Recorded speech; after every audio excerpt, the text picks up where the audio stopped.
आज हम देखेंगे कि हम हमारे जो एसआईपीस के रिटर्न्स को कैसे बढ़ा सकते हैं जब मार्केट हमें अपॉर्चुनिटी देता है। तो ये हम इसे कैलकुलेट करेंगे एक्सेल के ऊपर। तो मैंने एक फंड ले रखा है जिसका नाम है ICICI Prudential blue chip fund, और ये पूरे डेटा के साथ में है। और 1 अगस्त सन 2008 से लेकर मैंने आज 2025 तक का इसमें पूरा डेटा लिया हुआ है। तो अगर आप देखेंगे इसके अंदर, तो मैंने इसके अंदर कुछ 4 टिगर पॉइंट ऐसे लिए दिए हुए हैं जिसके अंदर हम अब कुछ एडिशनल परचेज अमाउंट इन्वेस्टमेंट करेंगे, और ये इसकी एनएवीज हैं। तो ये जो फर्स्ट ट्रिगर पॉइंट है कि हम अगर यहाँ पे कुछ इन्वेस्टमेंट करते हैं तो हमारे जो रिटर्न है उस पर क्या इम्पेक्ट आता है। सेकंड ट्रिगर पॉइंट हमने 2010 के अंदर लिया है, और थर्ड ट्रिगर पॉइंट हमने लिया है 2012 के अंदर, और फोर्थ जो ट्रिगर पॉइंट है हमारा वह है 2020 के अंदर। हम देखेंगे कि हमारे जो रिटर्न्स हैं वो अराउंड 15.21% के हैं। ये जो 15.21% का रिटर्न है ये विदाउट एडिशनल परचेज है। इसके अंदर हमने अभी तक कोई भी एडिशनल परचेज का अमाउंट नहीं डाला है। तो जैसे कि कहते हैं ना कि नॉर्मल हमने एक 3,000 की एसआईपी कर दी और उसको 2008 से लेके 2025 तक कंटिन्यूअसली हमें चलने दी, तो हमारा जो रिटर्न जनरेट हुआ है वो हुआ है अराउंड 15% के आसपास का।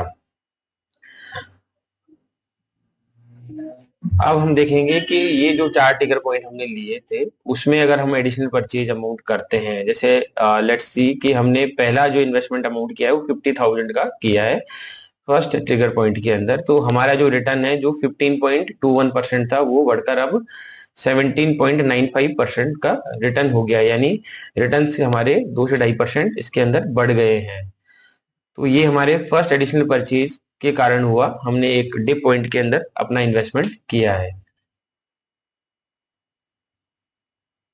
अब हम ये देखेंगे कि अगर हम इसे हम एक हाईलाइट कर देते हैं, है ना। अब हम सेकंड जो एडिशनल परचेज है, अगर उसमें हम फिर से 50,000 का इन्वेस्टमेंट करते हैं जैसा कि आप स्क्रीन के ऊपर देख रहे हो, तो अब देखते हैं उसका क्या इम्पैक्ट पड़ता है हमारे रिटर्न्स के अंदर। तो मैंने सेकंड एडिशनल परचेज इन्वेस्टमेंट किया तो हमारे जो रिटर्न है 15.21 से बढ़कर 17.95 हुए थे, और अब वो करीबन 19% के रिटर्न हमारे सेकंड एडिशनल परचेज के अंदर हमारे चेंज हो गए। तो ये जो सेकंड एडिशनल परचेज है इसमें रिटर्न हमारा बढ़ गया, करीबन 19% हो गया, और टोटल इन्वेस्टमेंट हमारा करीबन 1 लाख रुपए का हमने एडिशनल परचेज इसमें कर चुके हैं। अब हम ये देखेंगे कि थर्ड एडिशनल परचेज जब हम करते हैं तो हमारे रिटर्न्स के ऊपर क्या इम्पैक्ट पड़ता है। तो ये थर्ड जो ट्रिगर है उसमें भी हमने 50,000 का एडिशनल इन्वेस्टमेंट कर दिया, और टोटल इन्वेस्टमेंट जो हमारा हुआ है वो करीबन 1.5 लाख रुपए का हुआ है। जैसे ही थर्ड इन्वेस्टमेंट करा हमारा, तो हमारे जो रिटर्न्स हैं वो 19.93% के हो गए हैं। तो आप देख सकते हो कि कैसे हम हमारा रिटर्न्स कंटिन्यूअसली बढ़ रहा है ना। और सिंपल एक ये मैथमेटिक कैलकुलेशन है जिसको हम एक्सेल के ऊपर निकाल सकते हैं। तो जो हमारा थर्ड रिटर्न जो है वो 99.3 के आसपास हो गया, 1.5 लाख का इन्वेस्टमेंट हमारा हुआ है।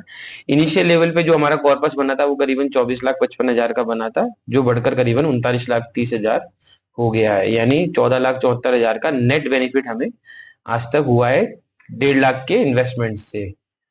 अब हम देखेंगे कि फोर्थ एडिशनल परचेज जब हम करते हैं तो नॉर्मल से हमारे रिटर्न्स कितने आगे बढ़ते हैं। तो मैंने फोर्थ ट्रिगर के अंदर जो कि 2020 के अंदर था उसमें फिर से 50,000 का इन्वेस्टमेंट कर दिया है, और रिटर्न्स हमारे करीबन ये हो गए 20.34%, यानी 20% के आसपास का रिटर्न हमारा बढ़ गया है, और वैल्यूएशन हमारी करीबन 16,40,000 आ गई। तो आप देख सकते हैं कि किस प्रकार हमने जो टोटल इन्वेस्टमेंट है उसमें केवल 2 लाख रुपए का कॉस्ट ऑफ इन्वेस्टमेंट किया, लेकिन उस 2 लाख रुपए की जो इम्पैक्ट हमारे कॉर्पस में आया वो आया करीबन 16,40,000 रुपए।